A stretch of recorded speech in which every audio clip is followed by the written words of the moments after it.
Mesmo a ideologia mais autodestrutível, se bem planejada, bem aplicada e com condicionamento certo para as massas, pode durar por muito tempo. Afinal, nós somos humanos, e humanos ainda são animais. Com adestramento correto, nenhuma superioridade vai ser questionada, nenhum movimento de oposição será iniciado e qualquer pouco vai ser aceito como mais do que o suficiente.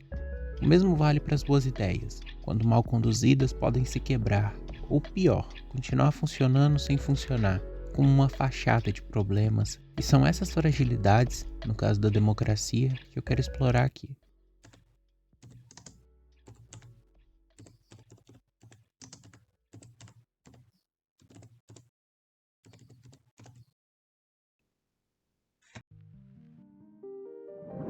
Imagina que ao invés da anarquia ser generalizada, ela fosse apenas para quem tem poder, sendo esse que pode ser categorizado de 3 formas: dinheiro, influência, força bruta e, claro, uma mescla dos 3.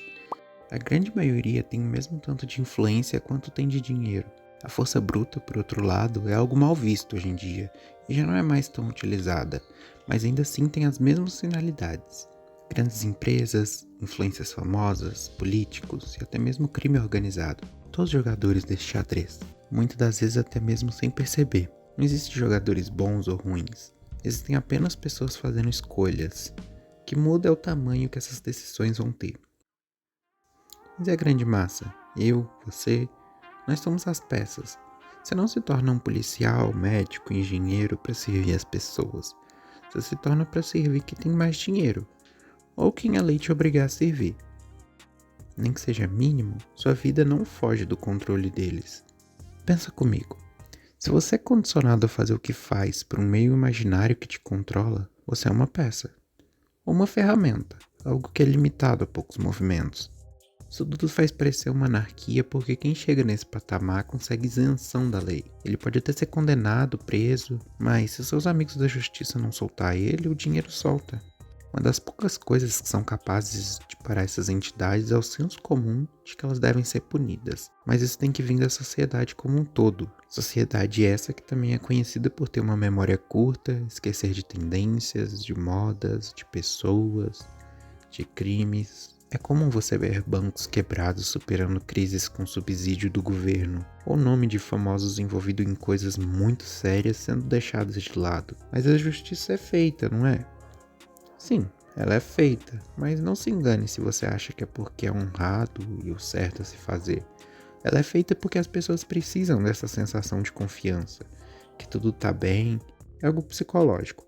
Como um pai afirmando para o filho que os monstros no armário dele estão detidos. Ele precisa manter uma imagem de competência, mas mal sabe você que com essa prisão existem muitas formas diferentes de lucrar. Pelo menos até todo mundo esquecer. Se essas entidades podem fazer o que quiser, filtrar a política para seu próprio interesse, não só comprando votos em plenários, mas fazendo alianças com outros jogadores, somando poder, influência, amizade, virou uma bagunça a tomada de decisão.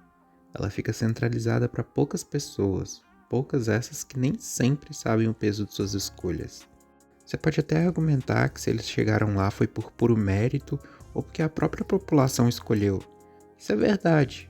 Eu não tô aqui para defender nenhum lado ideológico ou falar que isso é errado. Eu tô aqui para apontar que se utilizado de forma errada, a democracia se torna isso, um xadrez anárquico de poder centralizado, e que decisões erradas são muito complicadas de se reverter no longo prazo.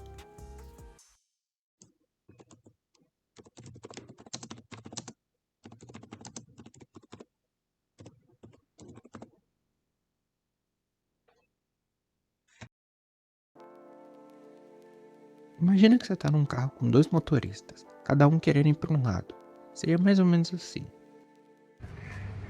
É que é o seguinte, nós vai pra lá, nós vem pra cá, e nós vai lá, pé do mar.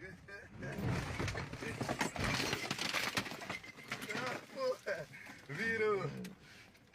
É. E deu ruim. Deu ruim. Deu ruim. Ui. Delícia. Leis contrárias umas às outras, que oscilam constantemente e acabam se chocando, se tornam duas coisas: ou inúteis ou ineficazes.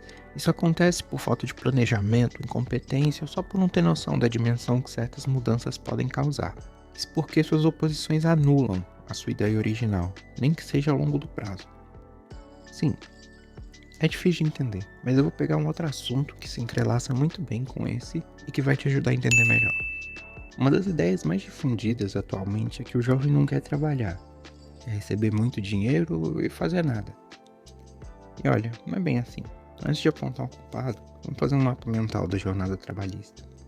O começo ali com seu subemprego, a dúvida do que você vai querer fazer pro resto da vida, o meio ali terminando uma faculdade ou começando um negócio próprio, e claro, o fim e a tão desejada aposentadoria. Querendo ou não, as leis trabalhistas são o alicerce dessa jornada. Quando foram criadas, na era Vargas, elas eram boas, porque o cenário da época era outro, as necessidades do mercado, a mão de obra que existia, ter uma segurança jurídica contra grandes corporações era essencial, ainda mais em um país majoritariamente de direita. E hoje, anos depois, o salário mínimo mal consegue sustentar uma única pessoa, a carga horária não condiz com o valor recebido, além dos poucos benefícios que oferecem. Então as leis trabalhistas são um problema? Não, elas funcionam, mas para outro cenário. Sendo a melhor alternativa é fazer tudo do zero pensando no cenário atual, seja com qualquer viés que for. Ou, no caso, se for atualizá-la, que seu viés original seja mantido. Eu sei que Bolsonaro já está sofrendo uma perseguição injusta e eu não tô aqui para jogar mais lenha na fogueira. O intuito desse vídeo é ressaltar os problemas da democracia e não defender vieses. Mas a última reforma que ele fez nas leis trabalhistas e na Previdência foi horrorosa. Ele pegou as muletas do país, que já estava mal pelos anos de má gestão e corrupção ativa do PT, além da crise do Covid, e jogou tudo num cenário de direita, saturando ainda mais o limite do aceitável.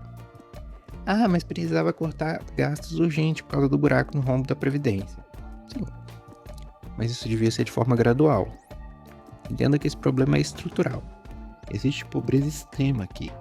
A esquerda criou muitos benefícios para ajudar. E ajudou, mas acabou criando um cenário confortável demais que deu palco para abusos que seguem até hoje.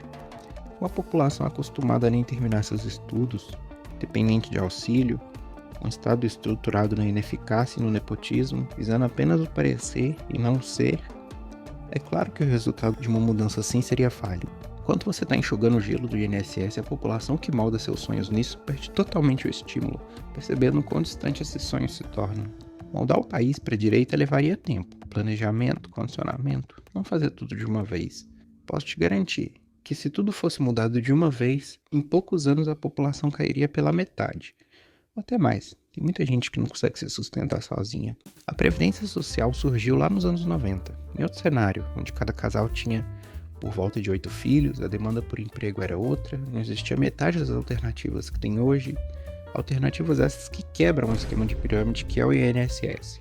Não entenda isso como algo ruim, esse tipo de esquema funciona, mas ele só funciona quando tem mais contribuintes entrando, o que não é o caso aqui.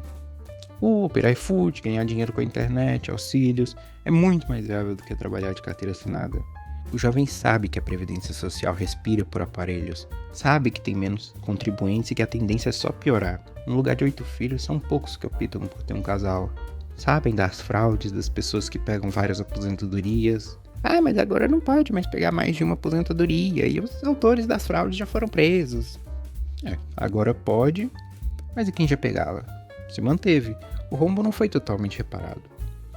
Isso tudo nada mais é do que o reflexo de uma má gestão de um governo, não um defeito de geração. O ser humano sempre vai se adaptar ao que é melhor para ele. Quantos jovens preferem só viver na casa dos pais ou sair do país procurando melhor qualidade de vida? O problema aqui não está na democracia, mas em como ela é administrada. Existem muitos países do mundo que funcionam sendo democracias de esquerda, como os países nórdicos da Europa, Noruega, Suécia, Alemanha, o Canadá, e as democracias de direita da mesma forma.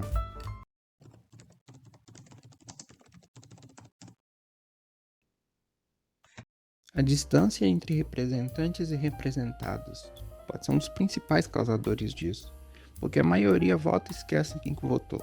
Ao invés de cobrar seu representante, cobrar por resultados, reclamar quando ele fizer algo de errado e elogiar quando ele fizer o certo.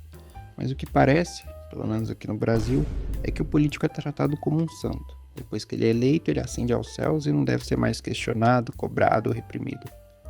Somos humanos, todos temos as mesmas capacidades de errar. Não é só porque um político está vestido com gravata e terno e se auto-intitulando com grandes títulos que ele deixa de ser gente. Ele não se torna perfeito. Ele continua trabalhando e dependendo de você. Sem a sociedade não teria para que ter governo. Quando não existe contato entre ambos os lados, o político se acomoda em não fazer nada. E o que faz, não faz algo relevante, quando não piora algo que já existe. Parte disso vem do excesso de politicagem, que eu explico melhor no meu outro vídeo. Se você não sabe o que é, assiste lá e volta aqui para entender. Eu vou postar esses dois juntos. Os piores tipos de politicagem é o emburrecimento da população de forma proposital. Assim, as pessoas aceitam qualquer banalidade, qualquer lei sem sentido, qualquer promessa fácil, fazendo a grande massa entender a política de forma errada. E o que não sabe nada de política perder totalmente o interesse. Para você entender isso, você precisa saber o que é politicagem. Então, por favor, assiste lá. Pode parecer problemático agora, mas como uma bola de neve que começa pequeno pode virar uma avalanche de problemas no futuro. Qualquer um desses tópicos abordados. E bem, se essas pessoas fazem isso de forma indireta, sem perceber, tá aqui o estalar de dedos para enxergar esses erros. Mas agora, se isso tudo é consciência geral dessas entidades, que mundo nojento nós vivemos. Literal pisar uns nos outros para, entre aspas, vencer na vida. E olha como tem gente ruim que sabe que vai prejudicar gerações na pobreza só para benefício próprio. Bom, espero que gere reflexões, o que te instigue a fazer suas próprias pesquisas. Mas é isso. Muito obrigado pela atenção e um excelente momento do dia.